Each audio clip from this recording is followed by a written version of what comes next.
Okay, today we're going to show you how to make wet felting, something like this. So you'll need some woven wool. I have lots of different shades here. And then for the background, I use the wool filler. It's a bit less expensive than the colored ones. Then a towel, a spray bottle with warm water and a little bit of cast iron soap, and then some bubble wrap. I found this one at the post office, and to make it bigger, you can tape them together. Okay, so first you put your towel down on the table because it's going to be a little bit wet. And then we're going to lay down our bubble wrap. So it depends how big of a piece you want to make. Today I'm going to make a big piece. So I'm going to cut and add another piece here with some tape.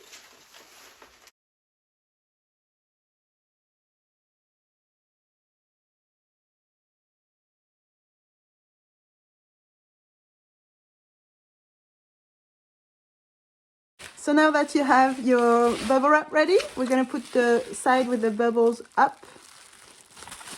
So wet felting is a pretty simple concept. We're going to use friction and water to make all the fibers of the wool stick together. So you're going to have all the hairs that are going to stick and make the felt.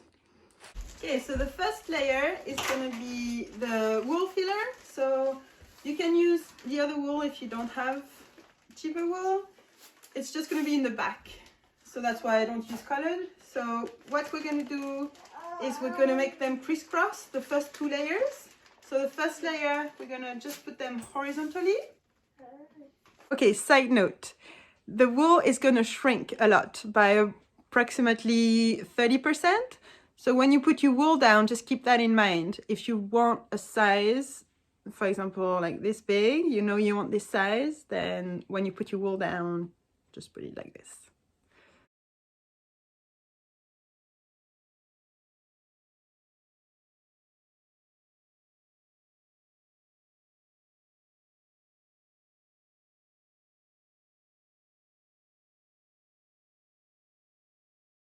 Okay, so now we have our first layer. So you see I put just tiny bits, maybe 10 centimeters at a time, to try to have an even first layer all around. As for the shape, you can really make whatever shape you want. I want you to make a rectangle, but you can try for a circle. Might not work out as a perfect circle, but you can try.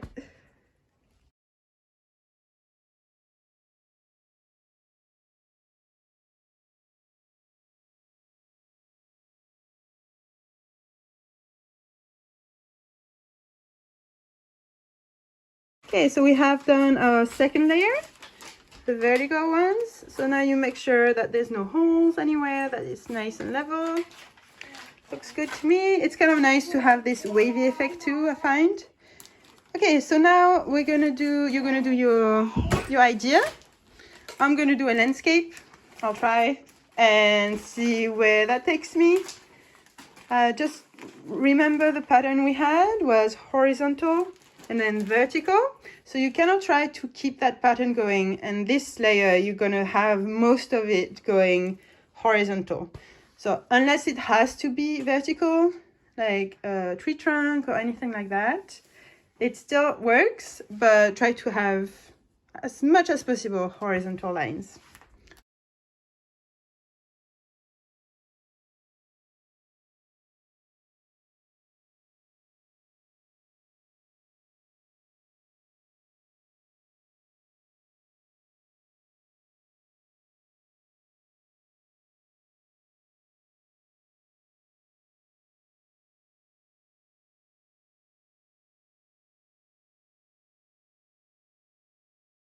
Okay, so here we are.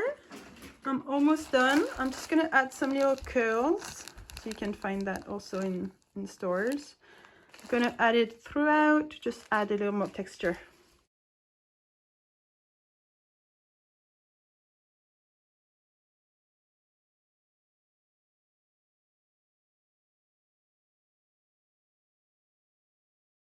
It's time to put this baby to bed. I'll be right back. Never mind. She's tired. But we'll just keep going. Hey? So then you fill up your spray bottle with tap hot water. I put just a little bit of castile soap in it, a few drops. Okay, and how you're gonna do it? For the edges, so you just do like a nice spray. I don't know if you can see. And for the edges, because if you go straight on, the wool will go away. So for all the edges, I do it at an angle so that it actually stays. You have to be very gentle, kind of direct the spray in a direction that you think won't move the wool too much. If it does move, it's not a problem. You can just put it back with your fingers. Yeah, and so you just spray all around. So you're gonna need quite a bit of water. You want everything to be kind of wet. So maybe 2 bottles like this will do for this piece. We'll see.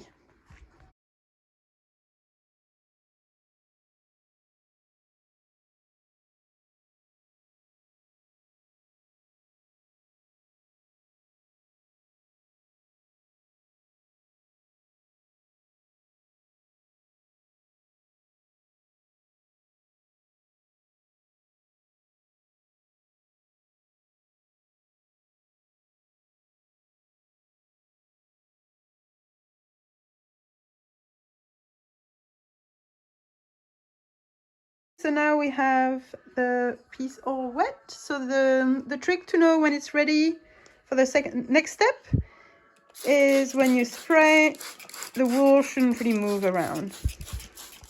Doesn't matter if it's too wet, but if it's not wet enough, the wool will not stick together, or it will stay on the other piece of bubble wrap. Okay, so now we have our second piece of bubble wrap. We're going to put the side with the bubble down on the wool, and you place it gently like so. Okay, so we dab it, and then that's the tricky part. It's rolling it. So I usually just take my towel. This piece is big, so I don't know how it's gonna go. You just roll it,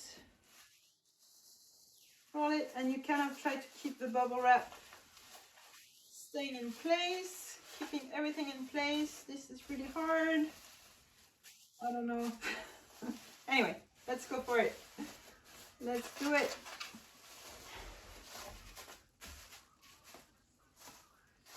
Okay. So, hopla. Okay, and now you're gonna roll it gently at first, and then you add a little bit more pressure. So you make sure to apply pressure and a roll on all the pieces, everything, and then you turn it slightly, and then you roll it again. Try to keep everything contained. I don't know. I don't know if this will work. Alright, let's keep going.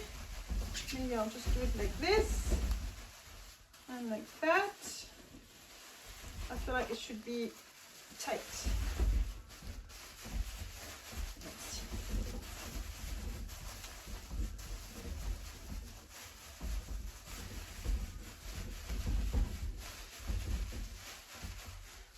And turn it.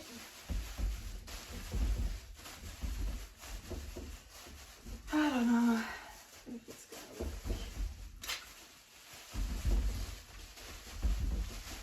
Okay, and then you unroll it, and it's all going to be creased. Yeah, I should have put it tighter. It's pretty creased, so you try to uncrease it. Kind of pull on it. You know, if you like the crease effect, yeah, why not keep it? I don't really like it, so you try to flatten it a bit. Okay, everything's in place-ish. Okay. All right, and now you wet it again. slightly.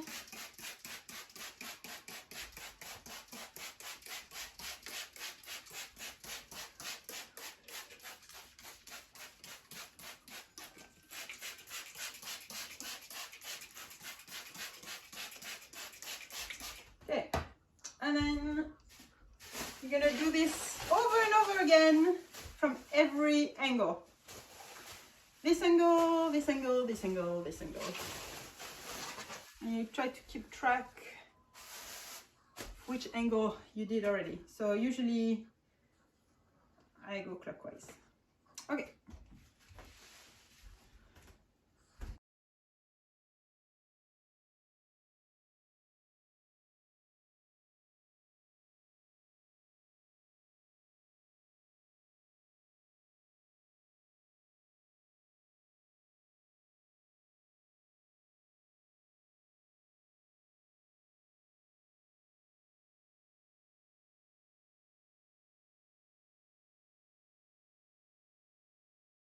Okay, so that's what it should look like. When you pinch it, the fibers should stay together. You can take it, move it around. So now you can go ahead and rinse it, and then you can pat it dry with the towel. Don't, like, unless you want, you know, if there's some pieces you think, oh, that's too extended, then you can take it and roll it by hand. I just don't like it because it will put some of the weight on this piece. It's kind of cool to have uneven surfaces. You can always cut it or put it on a canvas. For me, I'm going to put it on a driftwood. I'll show you that process in another video.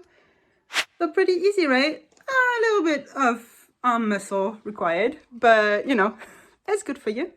So I hope this video was understandable. First of all, ask me any questions you have. I'm happy to answer. And yeah, happy felting. Show me what you made.